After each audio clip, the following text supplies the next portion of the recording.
तो चलिए आज के इस एक्सप्लेनर में सीधे मुद्दे पर आते हैं और मानव इतिहास से जुड़ा एक बहुत ही दिलचस्प सवाल पूछते हैं। हम अक्सर सोचते हैं ना कि जो पौराणिक कथाएं हम बचपन से सुनते आ रहे हैं उनमें कितनी सच्चाई है और कितनी सिर्फ कल्पना। सदियों तक भारत की इस भव्य नगरी द्वारका को सिर्फ एक मिथक, एक कहानी ही माना जाता था।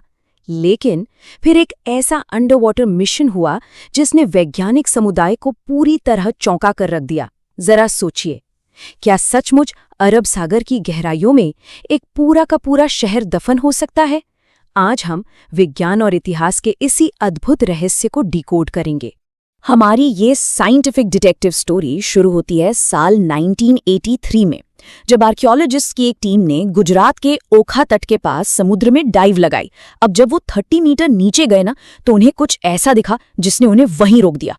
समुद्र के तल पर विशाल तराशी गई पत्थर की दीवारें थीं, जो साफ बता रही थी कि ये प्राकृतिक तो बिल्कुल नहीं है। अब इन पत्थरों का राज समझने के लिए हमें थोड़ा पीछे जाना पड़ेगा, सीधा महाभारत और पुराणों के पन्नों में। इन ग्रंथों में बताया गया है कि भगवान कृष्ण द्वारा कंस का वध करने के बाद मथुरा पर 17 बार भयानक आक्रमण हुए थे, जो कंस के ससुर जरासंध ने किए थे। ये 17 का जो आंकड़ा है ना, ये उसी लंबे और हिंसक संघर्ष की कहानी कहता है। इन लगातार होते हमलों से अपनी प्रजा को बचाने के लिए कृष्ण ने समुद्र देव वरुण से प्रार्थना की, और ग्रंथों के अनुसार वरुण देव ने उन्हें समुद्र के बीचों बीच ठीक 12 योजन भूमि दी। अगर आज के गणित से इसे कैलकुलेट करें तो ये लगभग 153.6 किलोमीटर की जमीन बैठती है। बिल्कुल एकदम परफेक्ट जगह एक नया और सुरक्षित नगर बसाने के लिए। इस शहर का जो पैमाना इन ग्रंथों में बताया गया है, वो सच में हैरान करने वाला है। देवताओं के आर्किटेक्ट विश्वकर्मा ने इसे डिजाइन किया था, जिसमें 9 लाख से ज्यादा महल थे, और वो भी सोने, चांदी और रत्नों से सजे हुए। चौड़ी सड़कें सीधे बिजी बंदरगाहों तक जाती थीं, और वहां का इरिगेशन और क्लीन वाटर सिस्टम बेहद एडवांस था। मतलब ये पूरी तरह से एक आत्मनिर्भर और बेहद समृद्ध शहर था। लेकिन फिर ये भव्यता एक बहुत बड़ी त्रासदी में कैसे बदल गई? ग्रंथों में श्रापों की एक पूरी चेन का जिक्र है। महाभारत युद्ध के बाद गांधारी का श्राप, फिर सांब द्वारा ऋषियों का अपमान, जिससे एक लोहे के मूसल का जन्म हुआ, और आखिर में उसी मूसल का एक टुकड़ा एक शिकारी के तीर में लगकर कृष्ण के देह त्यागने और इस पूरी नगरी के समुद्र में डूबने का कारण बना। अब यहाँ सबसे दिलचस्प बात यह है कि ये जो पौराणिक पतन की कहानी थी ना, इसके असली सुराग 20वीं सदी में अचानक सामने आने लगे। 1930 के दशक में पायलटों को समुद्र के नीचे अजीब सी सीधी रेखाएं दिखी। फिर 1963 में एएसआई को खुदाई में प्राचीन बर्तन मिले। 70 के दशक में एक 6वीं शताब्दी का ताम्रपत्र मिला, और आखिरकार 1979 में डॉक्टर एसआर राव ने मरीन आर्कियोलॉजी की नींव रखी। सुराग अब सबूतों में बदल रहे थे। और बस यही वो पॉइंट है जहां मिथक भौतिक साक्ष्य यानी फिजिकल एविडेंस में बदलने लगता है। एक तरफ हमारे प्राचीन ग्रंथ है जो विशाल दीवारों और बंदरगाहों की बात करते हैं, और दूसरी तरफ 1983 से 1992 के बीच की गई डॉक्टर राव की अंडर वाटर खोज। फंडिंग कम होने के बावजूद उनकी टीम ने 560 मीटर लंबी पत्थर की दीवार, 30 से ज्यादा खंभे और एडवांस स्टोन एंकर खोज निकाले, जो बिल्कुल महाभारत के डिस्क्रिप्शन से मैच कर रहे थे। जब टीम ने समुद्र से निकाली गई इन कलाकृतियों को इंटरनेशनल लैब्स में टेस्ट के लिए भेजा, तो जो तारीखें सामने आई उन्होंने पूरी दुनिया को हैरान कर दिया। कार्बन डेटिंग से पता चला कि ज्यादातर चीज 1500 से 3000 ईसा पूर्व की हैं, लेकिन जो सबसे चौंकाने वाली बात थी वो था मिट्टी के बर्तन का एक टुकड़ा जो 9000 साल पुराना निकला। इस एक टुकड़े ने साइट की टाइमलाइन को हड़प्पा सभ्यता से भी बहुत पीछे धकेल दिया। लेकिन विज्ञान कहाँ रुकने वाला था? 2001 आते आते वैज्ञानिकों ने हेवी ड्यूटी और हाईटेक उपकरणों का इस्तेमाल शुरू कर दिया।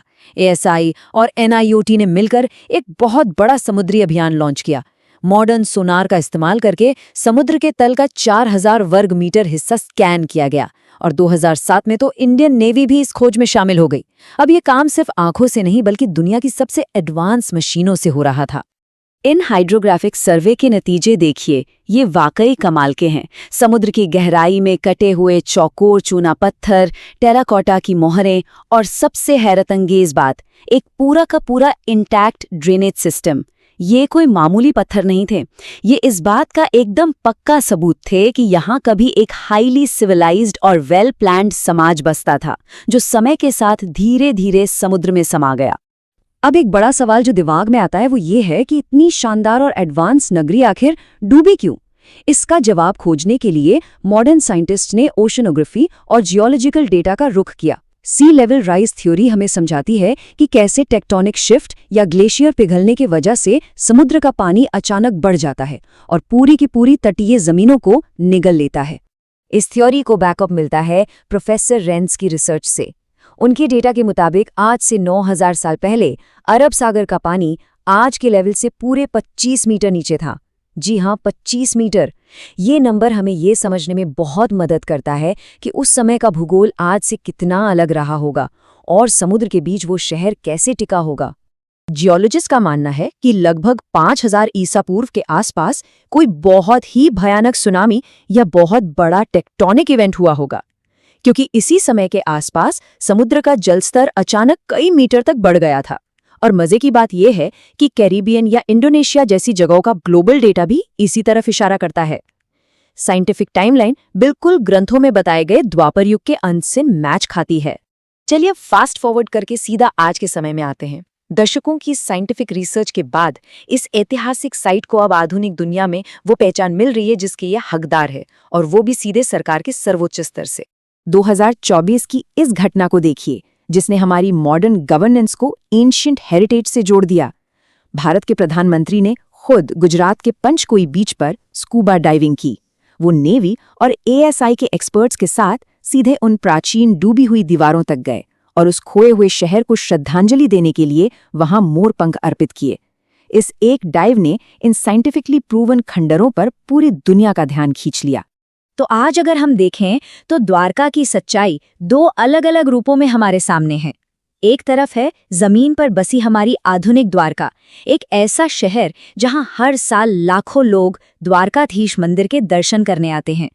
और दूसरी तरफ है समुद्र के भीतर की वो खामोश प्राचीन द्वारका, 90 सालों की एक ऐसी आर्कियोलॉजिकल जीत जिसे आज के विज्ञान ने पूरी तरह से मैप कर लिया है। खोज की इस पूरी 90 साल की जर्नी ने एक बहुत बड़ी बात साबित कर दी है कि आस्था और विज्ञान दो अलग अलग चीजें नहीं हैं, बल्कि वो एक ही सच्चाई तक पहुंचने के दो अलग रास्ते हैं। कई बार जिन कहानियों को हम सिर्फ मिथ या अंधविश्वास मानकर छोड़ देते हैं, वो असल में हमारे भूले हुए इतिहास का ब्लूप्रिंट होती हैं, जो हमें आज के इस एक्सप्लेनर के आखिरी और सबसे दिलचस्प सवाल पर ले आता है।